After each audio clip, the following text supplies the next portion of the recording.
I can't hear anything happening now. We're going live, son. Welcome to Lovecast on the grid, the Global Motorsport Podcast Roundup. Now we look like a couple of numpties for the first 25 seconds because there is a bit of a delay, but we're with you. We're here and we're going to be talking about everything motorsport. This week, it was, of course, the Formula One in USA. It was also NASCAR in USA. It seems to be NASCAR every weekend in the USA. Home with the British GT finale, back home in the UK for that, and also the Formula Ford Festival. I hope you were there, by the way, Tiff. I didn't ask you. I wasn't. I couldn't make it. I should have been there. Wonderful event. I'm sorry that the wife's stolen the iPad, by the way. My sound's not so good. I'm speaking on a phone instead, and my lighting's not very good. I told you it never works for us. Well, it's working kind of. Oh, my teeth look very white. They're not like this. It's because I've got a light. So, because it's very dark outside. For those of you in different countries. My teeth still look as bad as ever, so it doesn't work. 7 p.m. on the nose. We didn't want to be a day late because there's lots to talk about. Let's start off with a bit of news. What news have you got, Tiff, without stating the obvious? Well, yeah, there's obviously the Grand Prix result being changed due to the planks. And actually, funny enough, the planks is something I've thought about for about 20 years. And when did they first come out? Because they're getting disqualified for it almost every weekend. Someone would flatten their plank, and ever since then, so the last 10 years, I can't remember when it ever happened before. You see them all sparking and smoke out behind the back of the car where they're grazing the plank away. But finally, on the bumpy COTA circuit, they did Lewis and Leclerc after the race for wearing their planks down. Do you know how many cars they tested for the scrutineer? Well, this is a controversy now because, as in most scrutineering, you take the first three in, and because scrutiny now takes such a long time, you don't hold everybody else back and say, well, you have to go park Ferme for 2 or 3 hours because they're all packing the cars up to go to the next race. So yeah, they pick on. There was a story in the press or the papers today that it's not that unscientific. Apparently, they watch the races, so they watch cars that are bouncing a bit more than others. And of course, they've got these sensors now on because you're only allowed to bounce so much because of the old porpoising problem. So, in fact, they do watch through the race which cars are bouncing more than others. And therefore, because it was a bouncy track, they might be wearing their planks out, which turned out to be true for Lewis and Charles. Well, they tested 4 cars. So, like you said, they kind of pre-decide, don't they? I thought, but you sound like they decided during the race. But they tested it's such 4 a scientific test now. It's so precise. So you've got to go to a special room and set the car up on a special rig, probably. So it's not a question of just, in the British Touring Car Championship, you see they have a wheel on the end of a stick, a roller that just goes under the front splitter. And if the roller goes under, you're clear. And if the roller doesn't go under, you're disqualified. But it's not quite as simple as that in the Formula One plank. Talking of planks, who's a plank for introducing a €1 million fine for the drivers now? That's a bit harsh, isn't it? My goodness. I know. Well, they're trying to, calm them down somehow. All these bloody track limits and problems. It's not going to calm you down. You're going to drive exactly the same. It's not going to calm you down. I know. We did joke about Lewis Hamilton's £50,000 was like £5 to you and me last week when he crossed the road for a fiver. But so yeah, that's something that's sort of in the background, just them trying to sort of puff up their authority and say we're going to do something about these drivers. I mean, why do we have to have drivers? Why can't we have Grand Prix racing without drivers? It'd be so much better. But of course, track limits came in again at COTA, and to make the scientific world of Formula One a better place, they decided to paint the line wider to help the drivers not exceed the limit, which I felt it's a bit like sort of, maybe in football, if at half time they haven't scored many goals, maybe we should make the goal wider. Then it's easier for the footballers to score goals. And so yes, they solved some of the problems. They made it easier by making the white paint wider. But I mean, Valtteri Bottas, and I talked about it last week, I think, and the Formula One have told both Qatar and Red Bull Ring that it's their responsibility for creating a track where there aren't track limits. And Bottas has actually come up with a statement, which I believe, but it's got to be a physical somehow. I think these times it doesn't work, with Max, getting pole position, the time, what he was about 7,000th quicker than Leclerc, an exciting qualifying session. Then all of a sudden, like VAR in football, hold on a minute, no, time taken away for track limits. So that euphoria of pole position for all the Dutch fans would have gone mad, but instead that excitement's taken away. So we have to find something physical, whether that's gravel right against the track. You're not going to get here. You're never going to get that accuracy for track limits. So because we're talking millimeters sometimes. Yeah, so you just get bumpy curbs. I remember the toadstools in Red Bull Ring about 10 years ago seemed to work quite well, but if they went wide, it damaged their cars. So that had to be banned because it damaged the cars. So, you can't have sleeping policemen like, the Formula 4 cars being launched and drivers getting injured backs. Well, of course, at COTA, they do have sleeping policemen, but they're on the apex, on the inside, not on the exit, which I like because they know if they go over them, they're going to be in trouble. They launch this car. It has to be something that doesn't launch a car and yet does enough sort of vibrating to sort of slow the driver. Or, of course, the gravel right up to the edge. We were talking about the Monza, the second chicane, where the gravel is right up against the edge of the track on the exit. Yeah. So you see people kicking dirt and they go in the gravel, it slows them down. So we'll talk about MotoGP around the magnificent Phillip Island circuit later in the programme. And there they've just got a white line, a thin curb, and then grass, and then the gravel. So if you spin on the grassy bit, then the gravel stops you, slows the car down. But the main element is a narrow curb, and then straight away you've then now got your wheels on something slippery. Now, whether they make it from more slippery asphalt or what was that cloth stuff they put down a while ago? That all rips up, doesn't really work. What's it called? It's just like AstroTurf, really. Isn't AstroTurf, that's the word. And they make AstroTurf wet is really slippy. It is.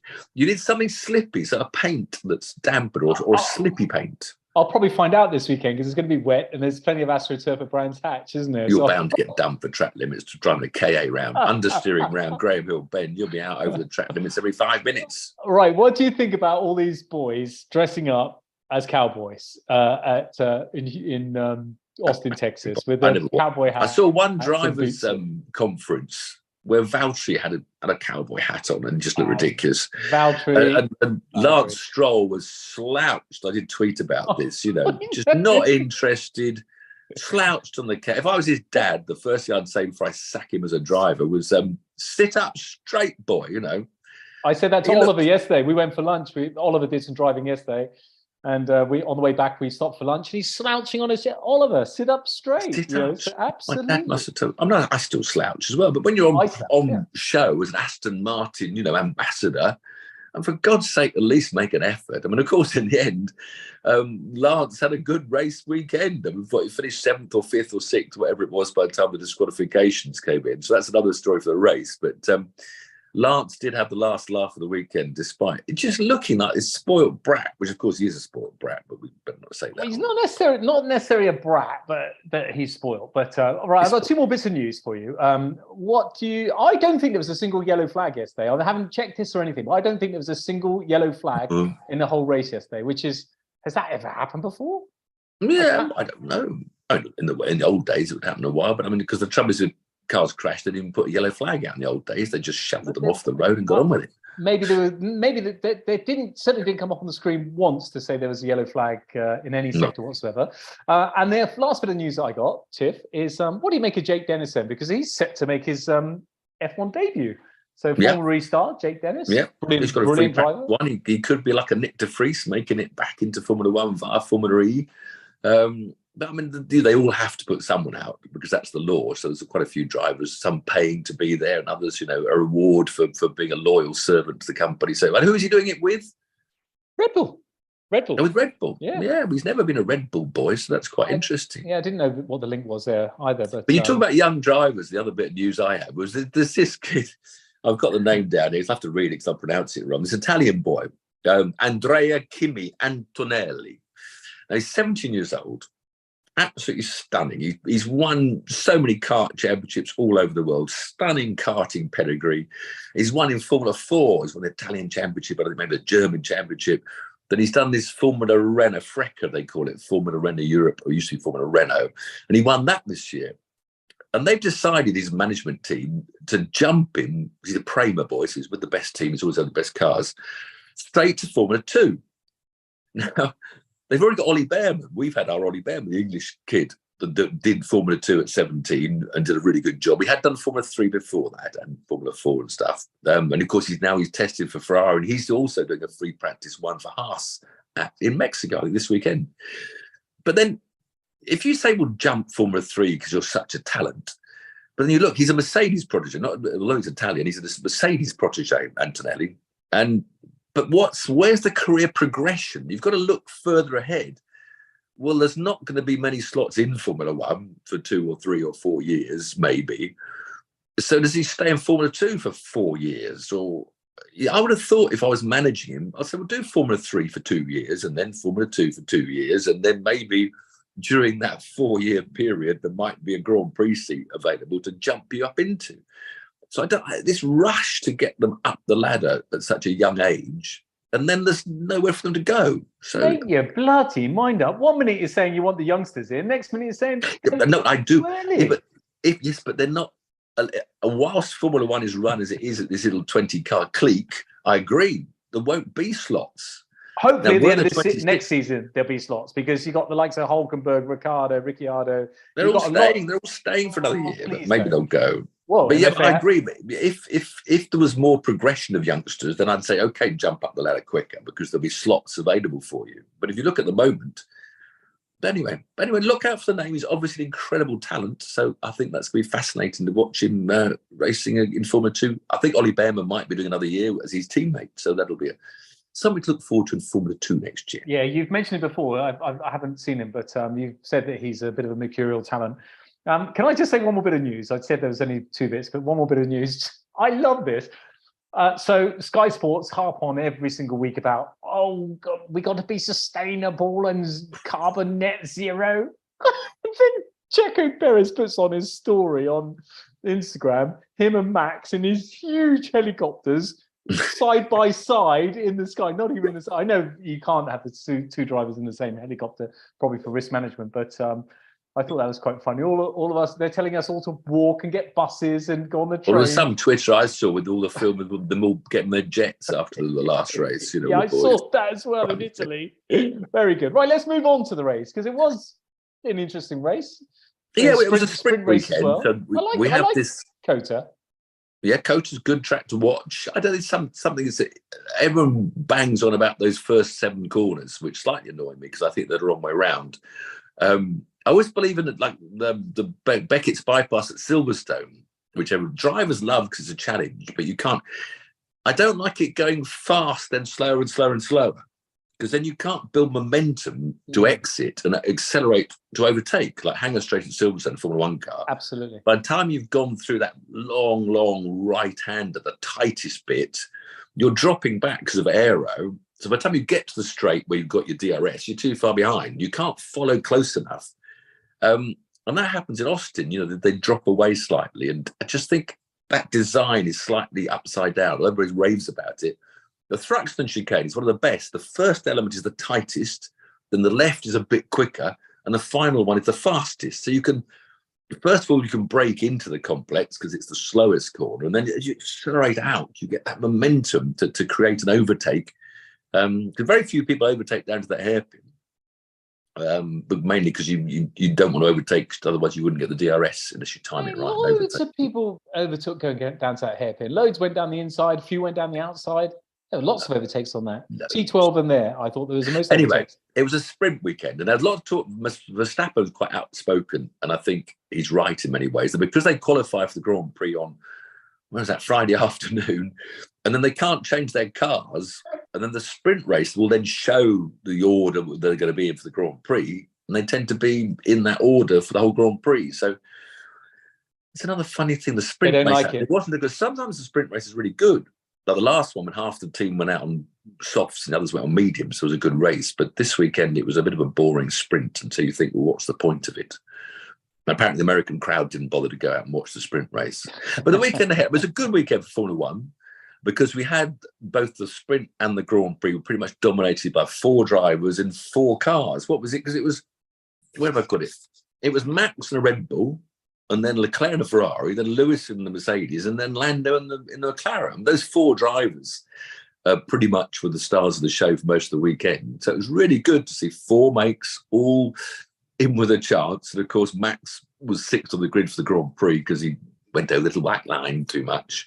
So that added that extra element of excitement. For the sprint race, of course, he was on pole and led all the way, and that was all fairly straightforward. Did he lead all the way? He might not have led all the way. Yes, he did, because he squeezed Leclerc like mad going up the hill, quite rudely, I thought, but got away with it. And there's nothing said about that. That was a very aggressive move. Yeah, I think there was a little bit on the commentary said it's been looked at by the stewards, but I thought it was pretty fierce, because I think but Leclerc didn't complain too much, so there you go. Well, yeah, but apparently Leclerc Lando started complain because he was expecting to do the same to him, sitting on pole position in the main race, but he didn't get a very good start. But yeah, but the Grand Prix was said Lando, led the start, led, and it was always a bit inevitable that Max would eventually come through. But it was just, then Lewis catching towards the end was quite exciting. When Max had his brake problems, it was a proper Grand Prix. Not every Grand Prix is going to like a Formula Ford race or a Caterham race with overtaking. Don't talk to me when I'm in the corner. What? Don't talk to me when I'm in the corner, braking in the corner. That was quite it. There was quite a few battles going on down the back of the field. I saw on YouTube today with Hulkenberg and Yuki having a bit of a barging match in a few corners side by side. There were moments there, but it was a good, solid Grand Prix with people catching and tactics going on. So as I say, I don't have to have overtaken every Grand Prix. But there's some good stories. I said, we had, much as we had to take the mickey out of him, Stroll coming up. The story of the Aston Martins with their new updates didn't work in the sprint race, so they changed the cars back to the old floors and started them in the Grand Prix from the pit lane. And Fernando got into the top 10 quite early on, I think, and Lance was staying with him. He did really well, didn't he? Yeah, Fernando. I don't know why Fernando broke down, actually, but then Lance should have came through. What position did he actually get? I forget, but wasn't he? And he was 7th, which ended up being 5th. No, that was, Stroll, I think, got 5th in the end. So for all the criticism, Lance does do this to us all. We're all ready to write him off as daddy's spoiled brat and he shouldn't be there, and Aston Martin should get 2 proper drivers. Yeah, he has, was it a Turkey race where he's on pole in the rain and led for half the Grand Prix? As well as Turkey, was it? Very, very good in the wet, Lance. Yeah, Monza, I remember, in his first season, I think he qualified 4th around it. So he does, the skills are there, but not enough skills. The skills on certain occasions when it seems to like the car or like the rain or like where he's at. So do you think he's the worst driver on the grid? No. Logan Sargent? Yes, probably. Logan Sargent? Well, Logan's close with him. So Logan also, it was a good race for the people who were trying to get rid of. Even Perez, who still qualified way behind his team. So he didn't really do well enough, but he ended up finishing, was he 3rd in the end or 4th? 4th, wasn't he? 4th. So, but he still should be 2nd with the Red Bull rather than 4th. So he had a reasonable weekend, and Lance had a reasonable weekend, and Logan Sargent finished right behind Albon. They ended up 9th and 10th, and he got a point. So it was a good for the people struggling for their seats. It was quite a good weekend. Not such good for Daniel Ricciardo, who Yuki got up into. When did Yuki end up? 8th, I think, in the end.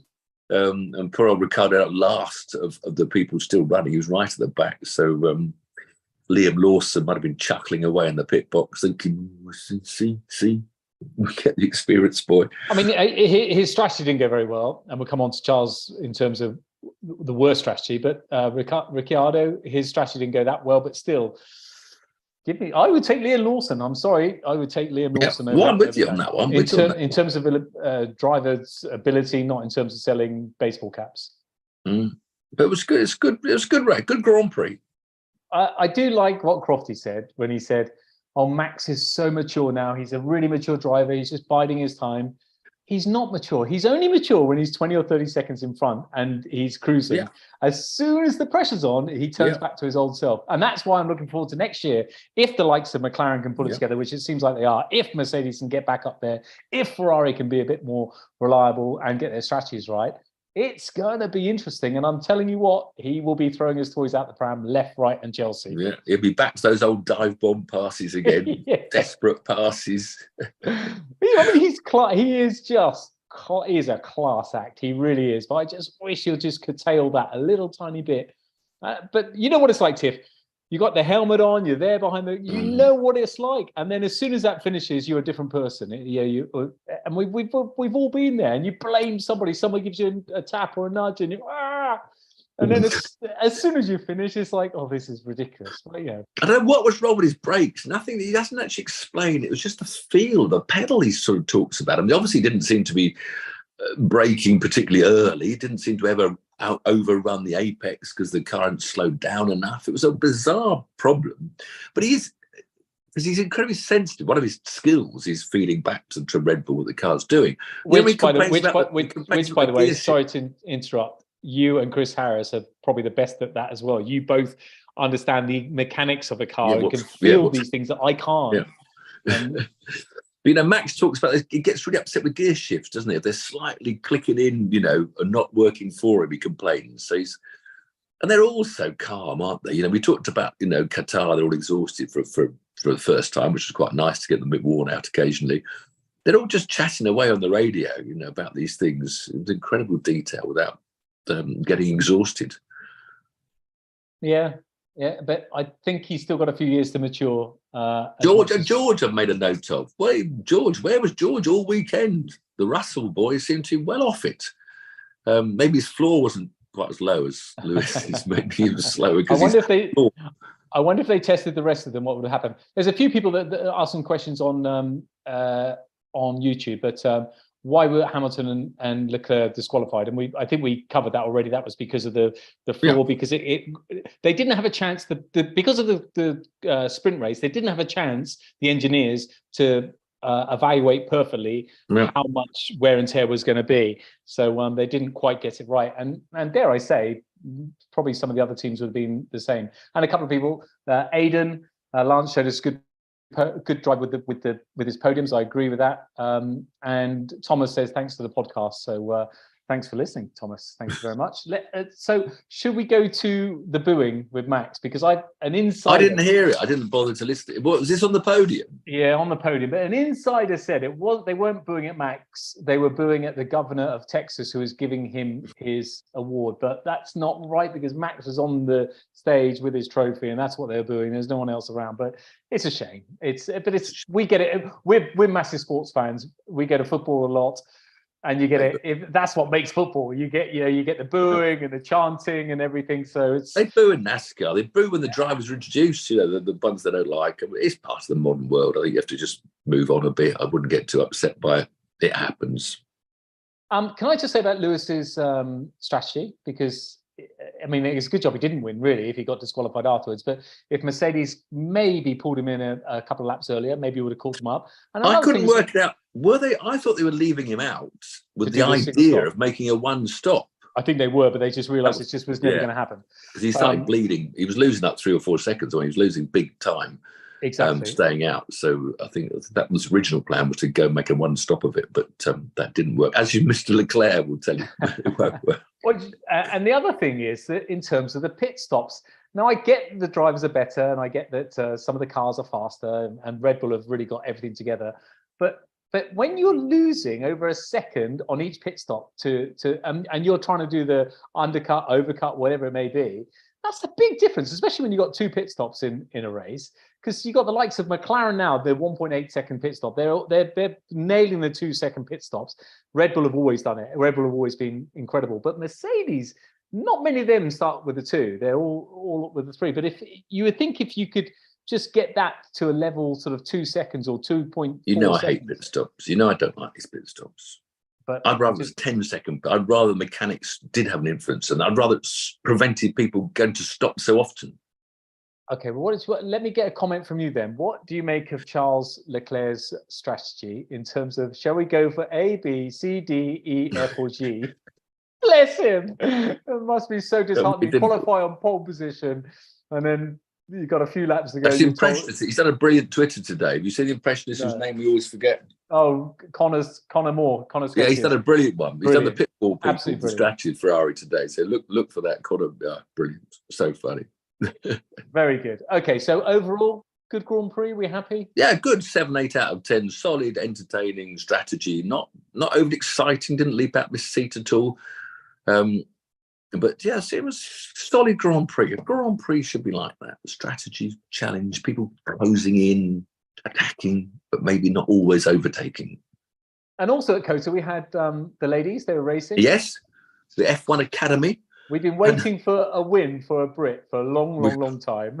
But it wasn't Abby Pulling. Abby Pulling, and we thought would be a championship leader. You know, when they started this year, she was one of the stars of W Series, running top 3 always, and she hasn't got her act together. And out of the blue, her much younger and way less experienced teammate at the Carlin team, who run the 3 cars, Jessica Edgar, won in the most immense style. I mean, she led from pole position.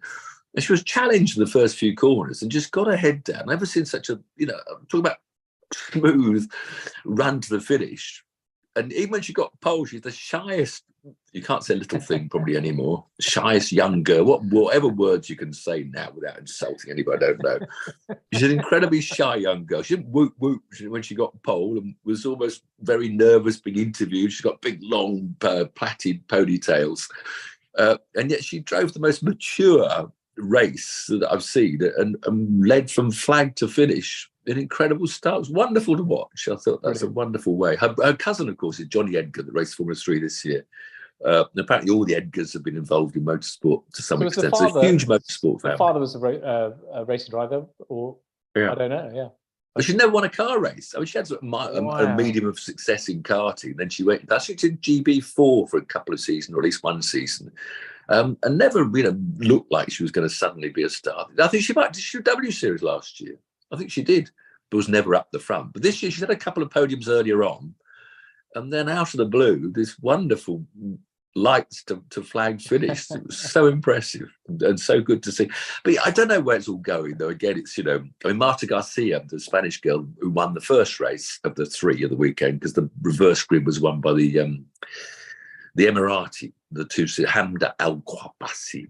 But Marta Garcia, she's done, I don't know, it's about, I wrote it down, 2 years of Formula 4, then 3 years in W Series with only 1 win. So she's been in singles series 5. Now she's done the Academy when she won it easily with 7 wins.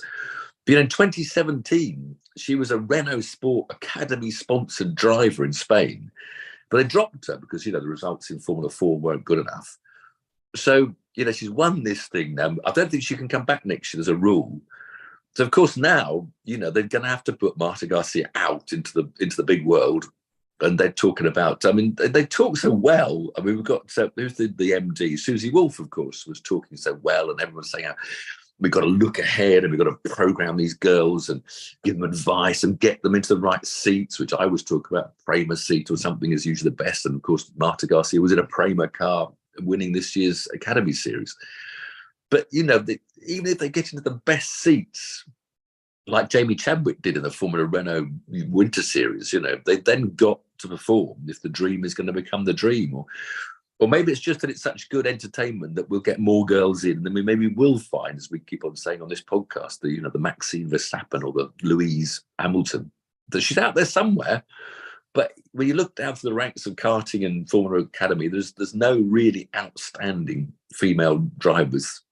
Except we picked out that girl from the French girl that led the Iron Dames GT class in Road America last weekend. Not Road America, Petit Le Mans.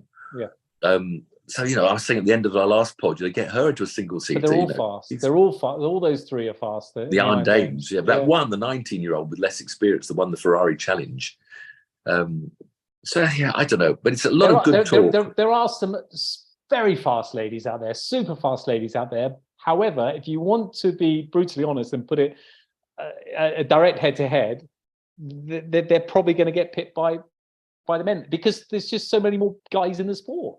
And they're quicker at the moment. It'll come. It's good. It's encouraging more girls to go into karting and hopefully come up the ladder. But there's going to be no instant superstar jumping onto Grand Prix seat, that's for sure. Yeah. But when it comes, we'll be the first to congratulate them. Well, I will. You'll be dead. So let's go back to the best racing of the weekend. If you want racing, and so often we say this, it's motorbikes. And this week it was the MotoGP Grand Prix around the most amazing Phillip Island down in Australia on this little island. Just the most wonderful circuit. But there was wind and huge rain forecast for Sunday. So unlike Formula One, that's so stuck in their timetables, they switched the Grand Prix from the Sunday to the Saturday when there was going to be a sprint race. And we had the most wonderful Grand Prix. Because, of course, we've got this battle for the championship between the Pramac, the satellite Ducati of Jorge Martin, who'd got ahead of Bagnaia, who did the factory Ducati after a big points gap. So Martin had come back. Then, of course, he fell off and dropped it in the last Grand Prix. So Bagnaia got back in head of the championship. And then again, like Formula One, there's tyre choices. We talked about this again at the last MotoGP. And Martin decided to go for a soft rear tyre, whereas all the others were on mediums or hards. And Martin shot out into the lead and pulled out about 5, 6, 7 seconds against this pack of satellite Ducatis. And Brad Binder of the KTM was in this pack as well. So it was like a pack of 5 racing non-stop, including this young, well, not that young in MotoGP terms. Again, another kid fighting for his career, this Italian Fabio Gianni Antonio, who was on a Gresini satellite Ducati, which of course is what Marc Marquez is taking that bike for next year. So this kid's out of a ride. So he was driving for his life, riding for his life. So that was one story in this mix of, the World Championship going on. And then Zarco, this French guy who was a Moto2 champion, went way back, 2 years on the top, Johan, in 2015 and 16. He's won 2 Moto2 championships. And he's going to a private, he's going to another Ducati, or maybe he's going to Aprilia, he's going somewhere else, another satellite. He's going to a satellite Honda next year, I think. So he was on his last but end of the season race as Martin's teammate in the Pramac Ducati. And he hasn't won a single MotoGP race. 120 Grand Prix in Moto, hasn't won one. So you've got that story of the aging star without a ride. Then you've got the young kid without a ride. Then in the middle of that, you've got Bagnaia, the champion, trying to track down Martin. Then you've got Brad Binder, who never gives up. And those 4 riders were gradually catching Martin because his tyres suddenly went off with like 3 laps to go. At Phillip Island, it's just all one way, so they've got an asymmetrical tyre that more than any other track ever, apparently. Doesn't get much right-hand. Yeah, a lot of the crashes later on in the wet in the Moto2 races because the right-hand side never gets warm enough, especially when it's wet and cold. But now this pack of 4 that were scrambling like mad anyway, hauled in Martin, whose tyre just went on the last lap. Off a cliff, wasn't it? Yeah. And then we had this, and of course it was Zarco wanting to win his first ever Grand Prix that dive-bombed his teammate who's desperately trying to win the World Championship. And also stood him up a bit. So Bagnaia went in behind Zarco. So Bagnaia that overtook they both overtook him. In the end, Binder overtook him, and also Gianni Antonio. So it was just what a last lap, because you were terrified that Zarco would knock his teammate off the road, down and out. But I mean, such a scenic track, and as I said, the track limits are a white line, and there's beautiful grass. Whenever you see. Every time I look at the Circuit of Americas, those first 7 turns, you've got the grey bit of track, but then you've got blue, and then you've got red, and you've got white, and then you've got so many colours. It looks like a desert of tarmac, which it is. But I've often said, if you just paint everything except the grey bit green, I think the TV you'd then see those incredibly fast corners with a much better impression of how winding and tight they are. It just zones the eyes in when you've just got green at the edge of the grey track, and it just added to the drama. It was a fabulous Grand Prix, and he came through for the win. It's like you said, first win in 120 starts in MotoGP. Absolutely amazing. And of course, Bagnaia came through the second, went back into the lead of the championship. The seesawing backwards and forwards. So it's great drama in MotoGP. That was about it. And then, of course, the Moto2 and 3 was then on the Sunday, and it did rain, as promised. The Moto2 race, they had to stop it after halfway through, half time for half points. But first on, Pedro Costa, championship leader by far, dropped it on the out lap. Not even the green flag lap. He dropped it on the out to the grid lap. And he was trying to bump start it with marshals pushing him. And eventually they put it on the back of a little trailer that they do and towed him back to the pits. And then he got repairing the bike in the pit. So he had to start from the pit lane. But it was that wet and cold. the end of the race, the drivers were all shivering with the interviews because they don't wear that many. They don't wear their waterproofs like they used to. They just wear their over. But the guy that's second in the championship, Tony Arbolino, who's had a bit of a bad second half of the season, he just walked away at the front like everybody else. He was on the dry. And on one lap or 2 laps, 4 of the top 5 crashed out, tried to stay with Arbolino, just trying to stay on the road. I mean, it was that slippy. The wind was coming up, which was, the bikes are, really susceptible to wind. These Formula One boys, complaining. I've lost 2% of downforce because I turned into a corner. A 9-kilometre gust. Blew me off the road. Get over it, These mate. blokes on their bikes trying to stay on the coming over crests into a wind.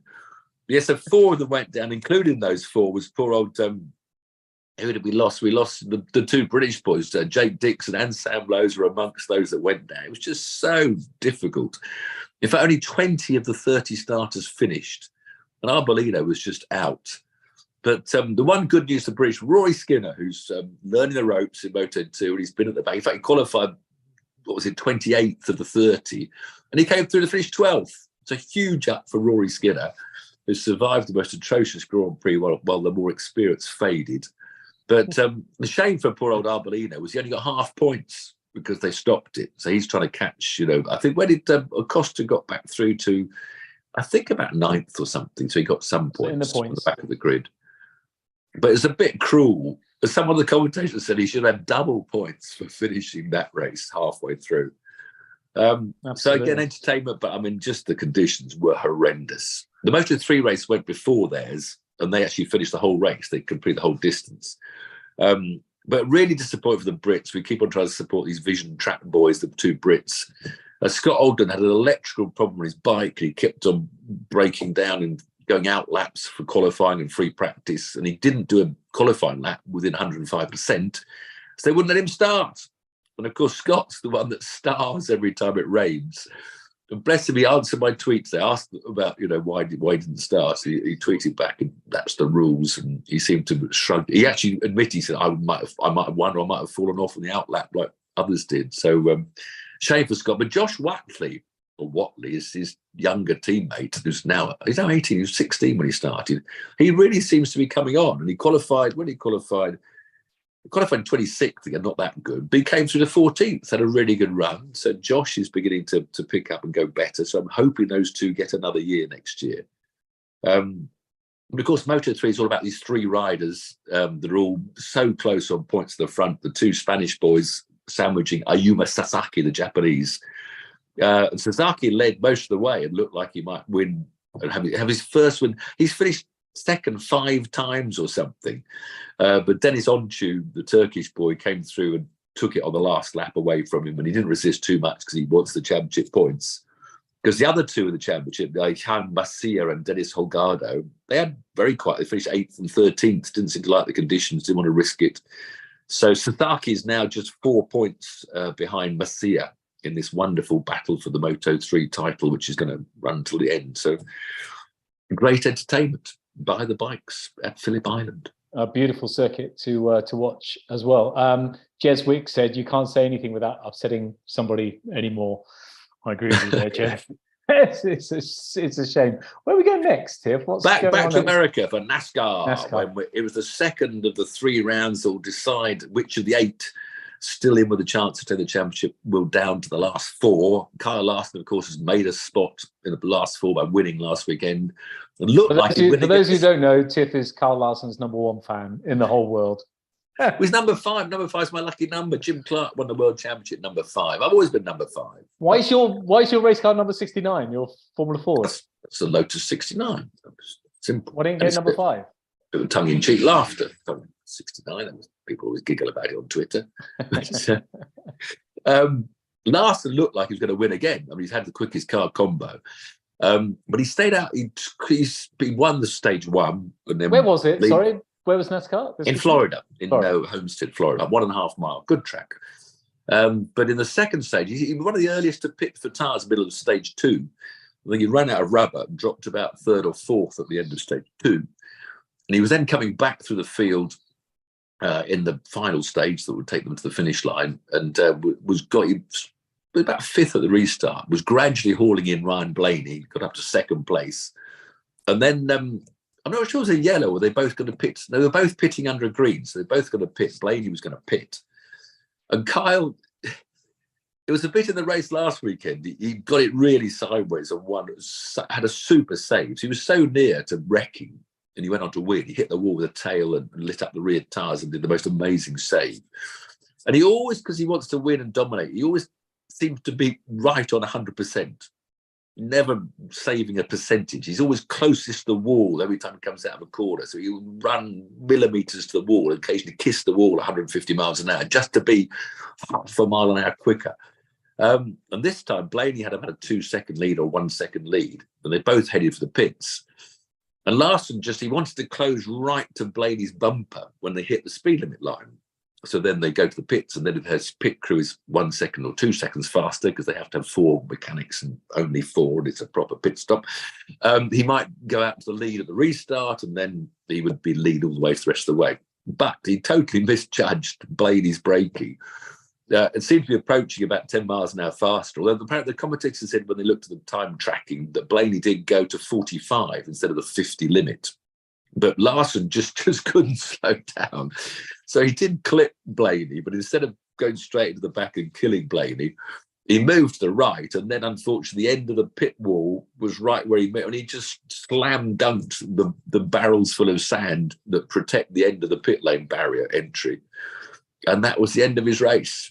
So a bit of huge drama, which Larson, when he's interviewed, he's like a guilty schoolboy. He just sort of, he admits it, and he's very calm. And I'm just sorry for the team and the crew, and I didn't realise, and I've got to look at the data and see what the speed was and what it happened, and we'll move on.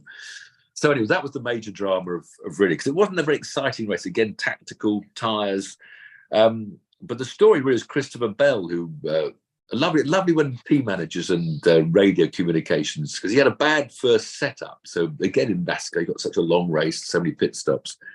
But his crew at one stage, he was almost going to get lapped. And so the radio, I forget the exact words, whether it's either you better try harder or can you pick up the pace? I think it was try hard. Time you tried a bit harder, sort of thing. That's a racing driver, We're not exactly just, no, I'm just here for the fun of it, really. I should drive it around for a bit of a laugh, So Christopher Bell on the radio came back and said, yeah, okay, I'll try a bit harder then, in a very sarcastic tone, which I think everyone of us as a racing driver would enjoy. The pit crew are so good up there criticising you from their little pit boxes for not trying hard enough when, you're up to there going for it. But he got his car changed. He worked back through the pack and came through in the final stage to take the win off Blaney. Blaney would probably been the star of the race otherwise. So Christopher Bell goes through now. So that's 2 of the 4 places. But Christopher Bell's 2 Toyota teammates, the big names, Truex Jr., his engine went, and Denny Hamlin had a steering failure by the looks of it, went up and slammed the wall. He was out. So both Truex and Hamlin looked like they're going to have to win to get through now. Wow. It was down to the 4 because only 2 places left, and those 2 are down in the points. And it's at Martinsville, this half-mile bumper car run. So it's a very tricky race to win because it's your lapping cars non-stop, but it's a lot of arging and barging. So quite a bit of drama, but mainly from the Toyota boys. One won it, and the other 2 crashed out. Well, engine failure. So all good stuff in NASCAR. The builds up now. One more race to find out who's going to join Larson and Bell in the final. So 2 places. One will be the person that has the most points, and the second will be whoever wins next week. Is that right? Well, no, because the winner can only go through if he's one of the 8. Yep. Otherwise, they'll both go through on points. If one of the not 8, one of the 6 that haven't won win, they jump through. But if one of the 6 doesn't win, then it's all down to points, and that's how many places you can overtake, and that all gets tight. Plenty of drama. Stuff. There's always drama in NASCAR. It may just go turning left sometimes, but if you get into it, like so many sports, and understand it, and don't just sit back and say they just turn left, like so many people still tweet. They don't tweet, they exit. Is that a new thing? Do you X something now as opposed to tweeting it? I have absolutely no idea either. Yeah. It's you not a tweet comment anymore. Below. It's an X. Comment below. Speaking of comments, Dane says he's pleased to join, and Jez gave us a thumbs up. So it's nice to have this live session with a few comments coming through. Let's let's go to the British not. I wish it was a British Grand Prix in October. Yeah, back to Britain. Yeah, last weekend's action in Britain. The main things were the final race of the British GT Championship decided up at Donington, where I had to feel a bit sorry for James Cottingham in the Mercedes. Led the championship. DK Engineering guy. Far. Yeah, DK Engineering. He's the amateur, and he usually has. I forget who's his regular. James Adams.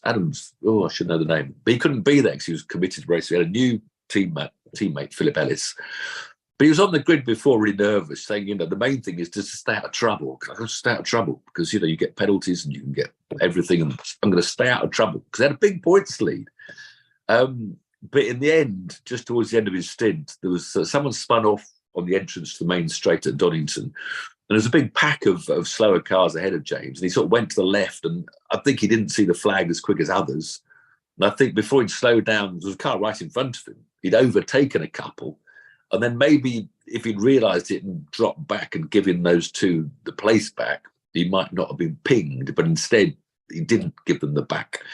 And they pinged him for overtaking under a yellow. And he got a drive-through penalty and lost the championship, which you feel a bit sorry for him. It was a slam dunk, but sometimes as a driver, when you're in that car, and you're overtaking back markers and you're worried about someone behind you that might take the points off you and you're worried about the car ahead of you and yellow flags after the side. Huge improvement, I think, in British circuit racing is those yellow, big, huge lights now that are held on Gant. You see them because you miss them. You miss the flags. I do. I can't always see the flags when you're sitting alone in a racing car. I know it's a terrible excuse in the steward's room afterwards, but there are occasions when it's not that easy with flags. Especially for new drivers, I think, Tiff, because you've been doing it for years. You've always had to look for the flags, and you're a pro. But for us amateur drivers, and that have only come into it fairly new, it's because you're concentrating, you're focusing so hard, and you can miss the flags. But the thing you need to do, you need to take your medicine, as you said. If you overtake, then you see the flag, and then you just let them go. I always, if ever on the occasion of overtaking someone on a yellow, just let them go past again, and then you probably won't get done. But the other trouble is, as evolved over the last 20 years, for the safety of marshals, the marshal's supposed to be going back and back and back. When I started Formula Ford race, the marshal's supposed to be on an apex. It almost hit you on the head with the yellow flag. They were so close. So it was easier back in my day to see yellow flags. But nowadays, the posts just got so remote, quite rightly, to save marshals from any injury, that they were right out of your eye line, and it wasn't easy. But anyway, through it all, the people that challenged them, Darren Young and Dan Harper, won the title in their BMW M4. Their car was so fast. They all started, the amateurs started the race, and Darren Young twice pulled out a huge lead, only for a full course yellow to come out. The second one of which caught Cottingham when he got caught the traffic. And then Dan Harper, I think he picked up the car in about 9th place and just stormed through the pack, the young driver, the young pro. They finished second overall. And so they were good champions. They were deserving champions. You can't always complain about your bad luck in this sport. You make it. The race was won by the Barwell Lamborghini. Yeah, my brother's team. And in fact, the other Barwell Lamborghini in the Silver Am class won the championship. So Barwell won the race and they won the second class. Of course, Abby Eaton was out in that race, having her first British GT race for a long time, but unfortunately her owner, co-driver, the amateur, went off into the wall. I had a car failure coming down Crater curves. Pretty frightening. Went straight across the grass and just straight across the track and straight into the wall. So it was a good GT race, but you feel sorry for James. But congratulations to the BMW boys. Absolutely. And then the last thing was down at the Formula 4 Festival, Brands Hatch, the Formula 4. I should always go down. There was a reunion for my Eldon teammates, but I was busy out of social engagement and it didn't work out. What did you have on? Tell us what you had on that was so important you couldn't go Eldon. It was an anniversary of Eldon. I was one of the many Formula 4 drivers who benefited and was grateful to Eldon helping me, lend me a car. So why didn't you go and show your support over? Because the program didn't know it was going to happen. The invitation came after and said we're going to have Sunday lunch. Don't make me feel more guilty. Don't do that to me. It's not fair. What did we go to at Castle Combe? Tim Harvey was there as well. That was the 50 years of Formula Ford, was it? Or 50 years of Castle Combe? 50 years of Castle Combe, yeah. So anyway, the festival was won for the second time by Rory Smith, and at the top 5 were covered by 1.1 seconds across the line. And the fact there was a lot of overtaking, it was a real classic Formula Ford festival. And of course, this event's been going since I was in the first one of it in 1972. I did the first 3 Formula Ford festivals up at Snetterton before they moved it down to Brands Hatch. And it was, I mean, those days were 130, I think about 160 cars one year, because it was a formula that they were doing in every country of Europe and America and in South Africa and Australia and New Zealand.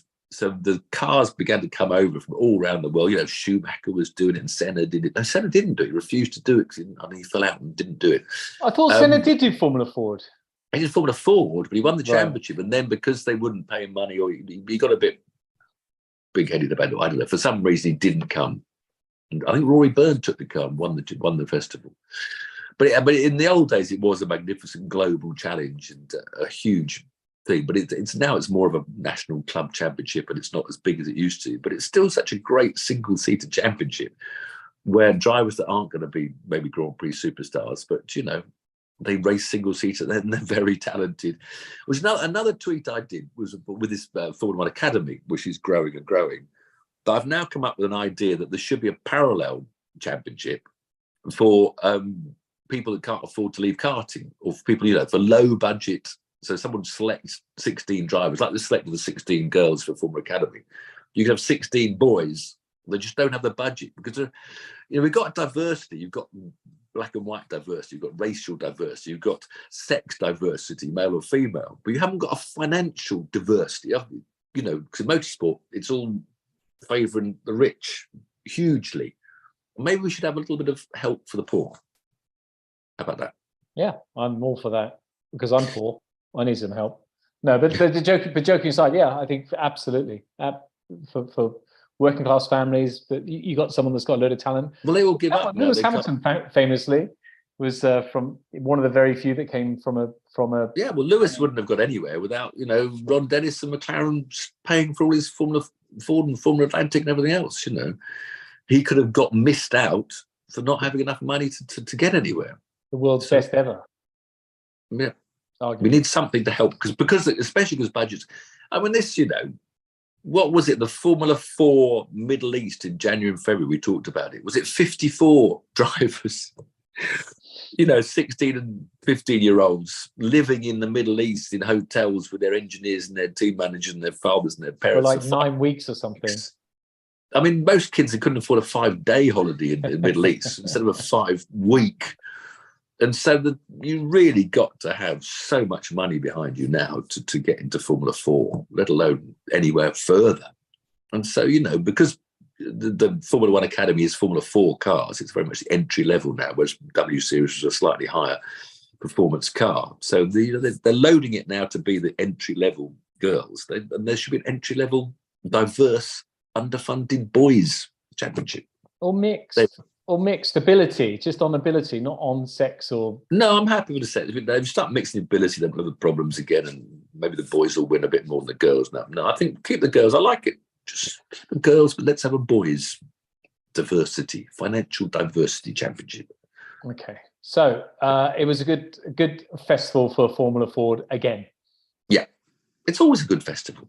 It's rain and hail and snow. The first one I did, 1972, a little story about the wonderful festival.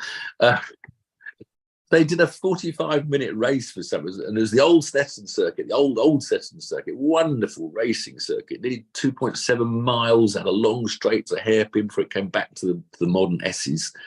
And we didn't have enough fuel in our fuel tanks. So we all had little sort of extra tanks over our knees, and I had a tap underneath. So when the fuel was halfway down, I had to lean under the dashboard and open a tap that put the extra gallon of fuel into my 4-gallon tank so I could finish. Imagine health and safety now where scrutineers putting a fuel tank above your knees. It was a magnificent 45. I finished 7th in the final out of the 130 or 140. It was had some great battles. So it was an epic race. Very good. Jason Jackson, one of our good mates, follows us on all our different platforms, says, glad the podcast is working this week and great podcast, because we had a bit of trouble a couple of weeks ago when we tried to go live, but we worked it out now. Well, I've worked it out. So it's a good weekend of motor racing. What's coming up next week, Tiff? Well, this week, a little before we go on to come to the weekend, you may be excited or maybe you won't, because the Formula E's are doing their week of Valencia testing. They do every year at this horrible little motorbike track that doesn't suit cars anyway. It's now their 10th season. You can't believe they're about to start their 10th season. I know. And they're still calling it the 23-24 season, when the first round is in Mexico on January the 13th, 2024. But they still insist on calling it the 20 split years. Anyway, the interesting thing that I just looked at Formula 3, because they are, again, they're obliged. All the teams must run new drivers and test drivers, and there's loads of Formula 3 and Formula 2s and all sorts of drivers going down to Valencia to have their little test. But of the 22 cars, there's only one new driver this year. So there's not really big chances of turnover of drivers. And in fact, to show how some people persevere and that it doesn't quite work out, the one new driver is Jehan Daruvala, the Indian driver from Maserati team.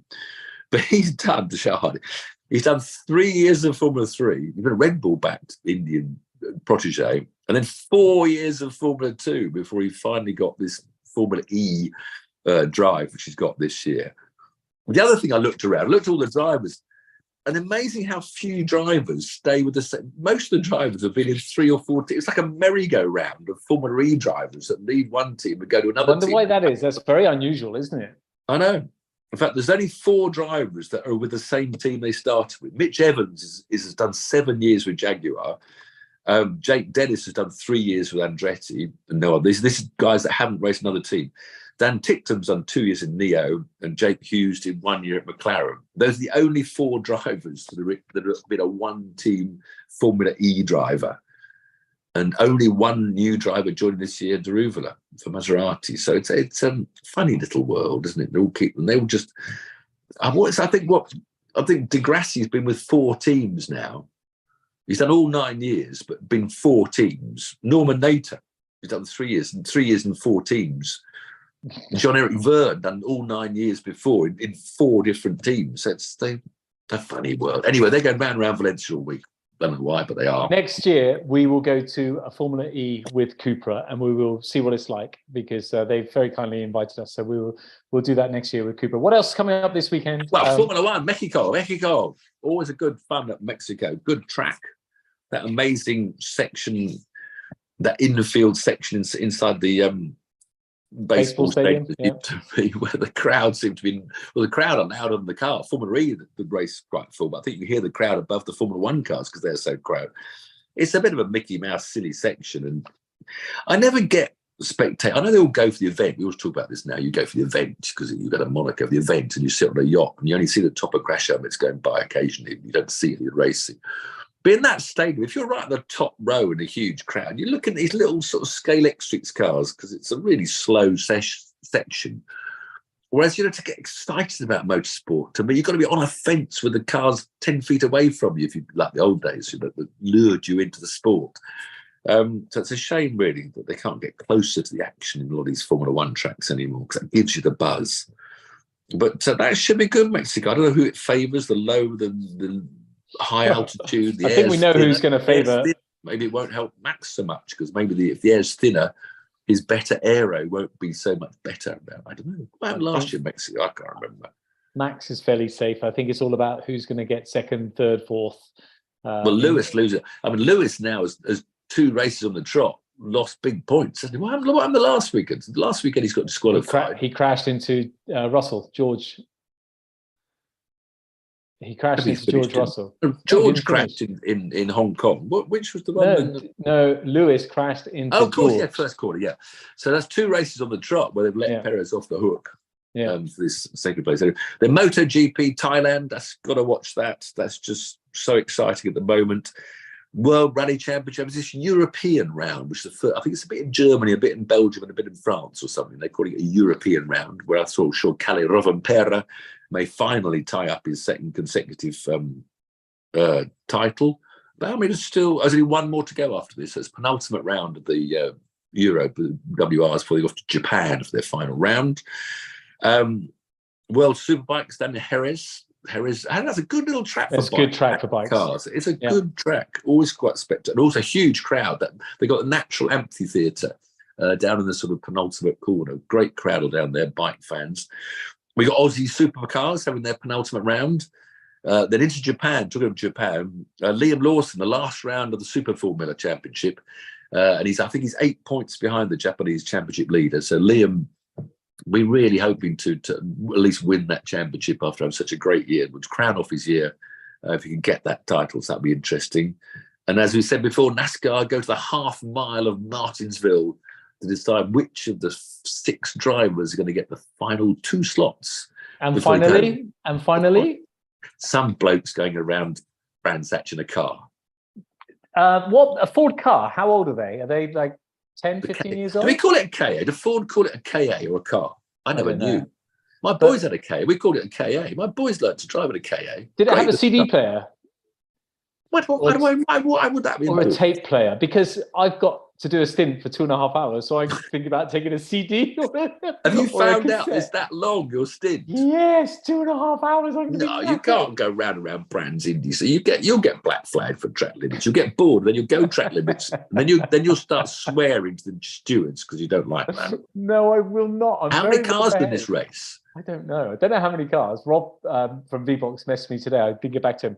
No, I'm really excited about it. It'd be good. So the main race is on the Sunday. So I think I'll be on about lunchtime Sunday. They're putting the good people out in the beginning and the good people at the end. They're just squeezing me out in the middle. But no, I get a 2.5 hour stint, but I might have to come and do a pit stop within that. So I'm going to have to race. Race at 8 hours, I think. Oh, blimey. But then I'm going to have to watch the pit wall, which I'm not very good at doing. I like to just focus on my braking points and my turning points, and now I've got to watch pit walls and flags and. Oh. Well, I'll be thinking of you as I cut my birthday cake on Sunday, so I'll be there, sitting having my birthday cake. Probably would have had a large Sunday lunch with a nice real bottle of claret. I think roast pork with crackling. Fall asleep in the afternoon while you're going around. I'll be snoozing. Circuit food isn't great, but the Palmer Sport, the MSV ones are really good actually. The Brands Hatch food is good. Fish and chips for me on Sunday, no doubt. But I'm looking forward to it. If you happen to be in the area, definitely come on Sunday. I don't know what's happening on Saturday. There's lots of other racing going on Saturday, but come along on Sunday and say hello. Race Logic VBox team. It's the only racing I know of going on in Britain, so it's got to be the place to be. Absolutely. Thanks for joining us, and that's an hour. We'll see you next week. Cheers.